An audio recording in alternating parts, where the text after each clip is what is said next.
အားလုံးပဲမင်္ဂလာပါအမဒီတစ်ပတ်မှာတော့ဒီအလွယ်ကူဆုံးဒီမြစ်စီပန်ထုံးနည်းလေးကိုထုတ်ပြသွားပေးမယ်နော်အမအခုသုံးပြုပြီးတော့ပြသွားပေးမယ့်ခြေကတော့ Ricordon 4 ply နော်အစိုက်ကတော့ 2.5 mm အဆိုရင်ပထမဆုံးခြေကိုလက်တန်းပေါ်တရေးရလိုက်မယ်ရစ်ပြီးသွားလို့ရှိရင်လက်ကလေးနဲ့လက်မနဲ့ခြေကိုသေချာလေးဖိထားမယ်နော်ဖိပြီးသွားလို့ရှိရင်အမတို့ကခွင်းရှင်လေးစပြီးတော့လုပ်မယ်နော်အဲ့ဒီတော့ခြေကိုကြိတ်ကလေးနဲ့ချိတ်ပြီးတော့ဒီအပေါက်လေးတွေကနေထုတ်လာမယ်နော်ထုတ်ပြီးသွားလို့ရှိရင်အမတို့ကဒါဆိုရင်ကွင်းရှင်လေးရပြီကွင်းရှင်လေးရပြီဆိုလို့ရှိရင်ဖုန်မီ၄ချက်စပြီးတော့ထုံးမယ်နော်1 2 3 4 ၄ချက်ထုံးပြီးသွားလို့ရှိရင်အမတို့ပထမဆုံးဒီဖုန်မီပေါ်မှာတိုင်စီတစ်ချက်စထုံးမယ်နော်အပေါ်မှာခွင်း3ခွင်းရှိတယ်ရှေ့က2ခွင်းကိုအရင်ထုံးမယ်ကျန်တဲ့2ကွင်းကိုစထုံးမယ်ဒါဆိုရင်တိုင်ရှည်တစ်ချက်ရပြီနော်ဟုတ်ပြီအဲ့ဆိုနောက်တစ်ခေါက်ထပ်ပြမယ်ဖုန်မီ၄ချက်ထပ်ထုံးမယ်နော်1 2 3 4ဒီအခုထိုးခဲ့တဲ့ဒီဖုန်မီ၄ချက်ကိုနောက်ဆုံးကနေရေးလို့ရှိရင်ဒီ၄ပေါင်းမြောက်နော်အစောကထိုးတဲ့ပုံစံအတိုင်းပဲနော်၄ပေါင်းမြောက်မှာစပြီးတော့လူမျိုးတိုင်ရှည်တစ်ချက်ထိုးမယ်နော်ဒါဆိုရင်ကိုလိုချင်တဲ့ပမာဏထိထိုးသွားမယ်အမကဒီ15အုပ်စုထိုးလိုက်မယ်နော်အမ15အုပ်စုထိုးပြီးသွားလို့ရှိရင်ပြန်ပြပေးမယ်နော်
ဟုတ်ပြီအဲ့ဆိုမှဒီမှာတော့ပထမ line ဒီ15အုပ်စုပြီးသွားပြီเนาะပြီးသွားပြီဆိုလို့ရှိရင်အမတို့ကဒီဒုတိယ line မှာတိုင်ရှည်ထိုးမှာဖြစ်တဲ့အတွက်ဖုန်မီ3ချက်ထိုးလိုက်မယ်เนาะဖုန်မီ3ချက်ကတိုင်ရှည်တစ်ချက်နဲ့ညီရယ်เนาะဟုတ်ပြီအဲ့ဆိုရင်ဒီနောက်ကျောလေးကိုလှန်လိုက်မယ်เนาะနောက်ကျောလေးကိုလှန်လိုက်ပြီးလို့ရှိရင်အမတို့အစောတော့ကဒီတိုင်ရှည်ထိုးခဲ့တဲ့ဒီခွင်းလေးတဲ့เนาะဒီအပေါက်လေးတဲ့နော်အဲ့ဒီအပေါက်လေးတွေကိုအဲ့ဒီအပေါက်လေးတွေကိုအမတို့ကအပေါက်တစ်ပေါက်ထဲကိုတိုင်ရှည်2ချက်ဖုံးမီ2ချက်တိုင်ရှည်2ချက်စီထိုးသွားမယ်နော်ဟုတ်ပြီအဲ့ဆိုလို့ရှိရင်အမတို့ဒီပထမဆုံးဒီအပေါက်ထဲကိုတိုင်ရှည်1ချက်အရင်ထိုးလိုက်မယ်နော်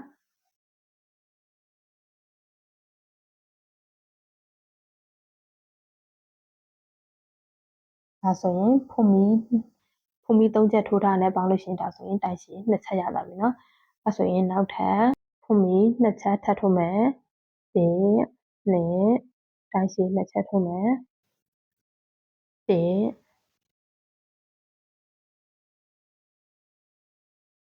2ဒါဆိုရင်ပထမတစ်အုပ်စုပြီးပြီနော် သူကဒီတစ်ပေါက်ထဲကိုပဲတိုင်ရှည်2ချက်ဖွင့်မီ2ချက်တိုင်ရှည်2ချက်ထိုးတယ်နော်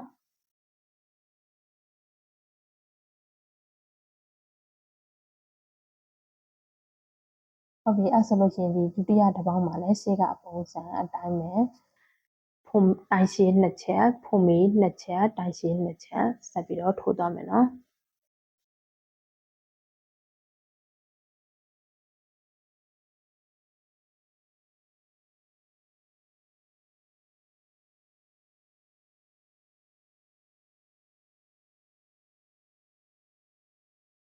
ဒါဆိုရင်အုပ်စု2စုပြီးသွားပြီနော်ဒီကျန်တဲ့ဒီနောက်ကအုပ်စုတွေကိုလည်းဒီရှေ့ကနှစ်ခုပုံစံတိုင်းပဲဒီပုံစံတိုင်းပဲဆက်ပြီးတော့ဒီအဆုံးထိရအောင်ထိုးသွားမယ်နော်အဲဆိုရင်ဒုတိယလိုင်းပြီးသွားပြီဆိုတော့တတိယလိုင်းစထိုးမယ်နော်တတိယလိုင်းကဒီအမတို့ဒုတိယလိုင်းမှာတိုင်ရှည်2ချက်ဖွင့်မီ2ချက်တိုင်ရှည်2ချက်ထိုးခဲ့တဲ့ဒီအပေါက်အကျယ်ကြီးတွေကိုတိုင်ရှည်8ချက်စီထိုးသွားမယ်နော်အဲဆိုရင်တစ်ချက်2ချက်3ချက်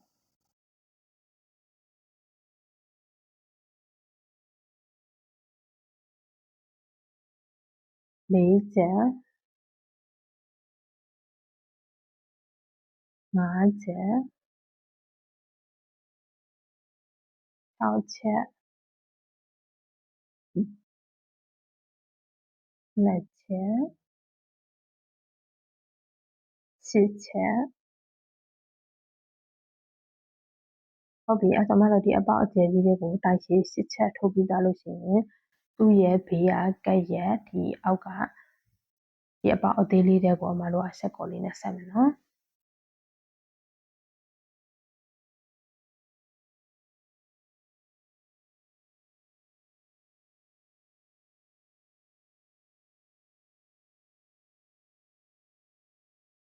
ဟုတ်ပြီအဲ့ဆိုလို့ရှိရင်ဒီကျန်တဲ့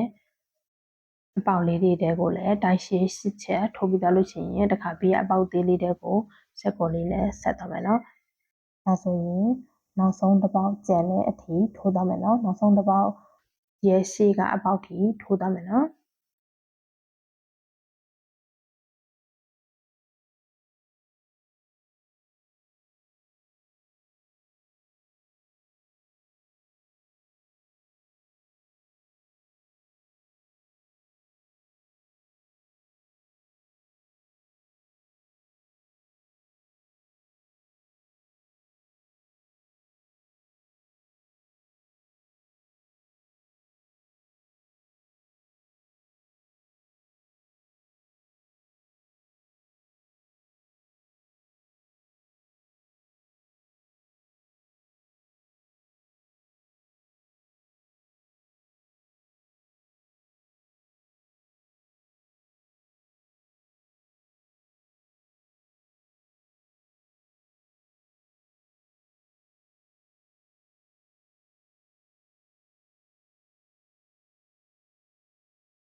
အဲဆိုရင်အမတို့အခုထိုးလာလိုက်တာနောက်ဆုံးအပေါက်ကိုရောက်ပြီနော်ဒီနောက်ဆုံးတစ်ပေါက်မှာတော့သူကရှေ့ကအပေါက်နေနဲ့မတူဘူးเนาะရှေ့ကအပေါက်တွေထဲမှာဆိုရင်အမတို့ကတိုင်ရှည်8ချက်ပဲထိုးရเนาะအမတို့ဒီနောက်ဆုံးတစ်ပေါက်ကိုတော့တိုင်ရှည်13ချက်ထိုးလိုက်မယ်เนาะ1 2 3 4 5 6 9 10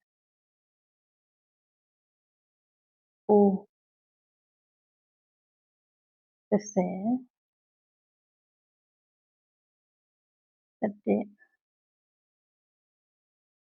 11 12 13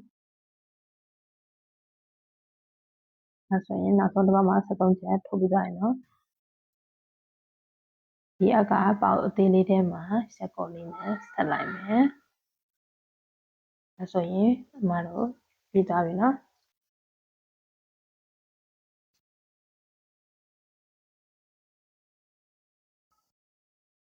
သူ့ကိုကျိုးကိုနည်းနည်းခြံပြီးတော့ဖြတ်လိုက်မယ်နော်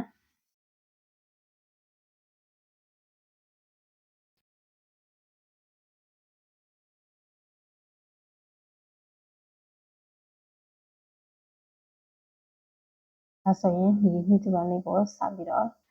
လိမ့်လိုက်မယ်နော်ပထမဆုံးသူ့ကိုကြစ်နေလိမ့်မယ်ပထမဆုံးသူ့ကိုကြစ်လေးလိမ့်မယ်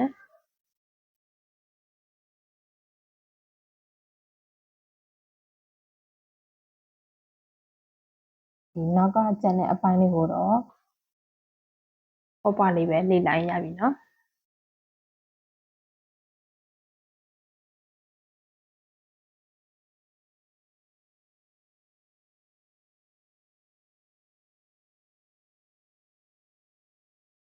ဒါဆိုရင်အမတို့ကသူ့ရဲ့ဒီပန်းပွင့်ကလေး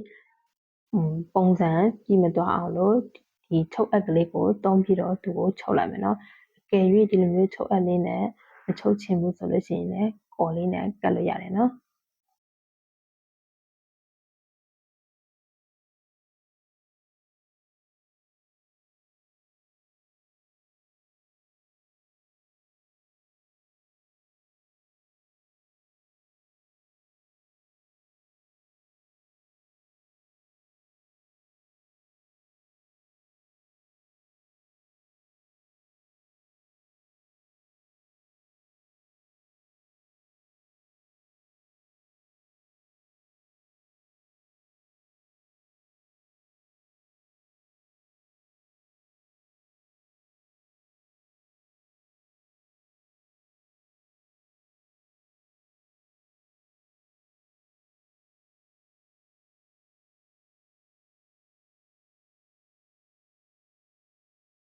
အခုဆိုရင်အမတို့နေ့ဒီပိုင်းလေးထုတ်ပြီးသွားရင်နော်အခုပြခဲ့တဲ့ဒီဗီဒီယိုထဲမှာမရှင်းတာများရှိလို့ရှိရင် comment မှာရေးခဲ့ပေးလို့ရပါတယ်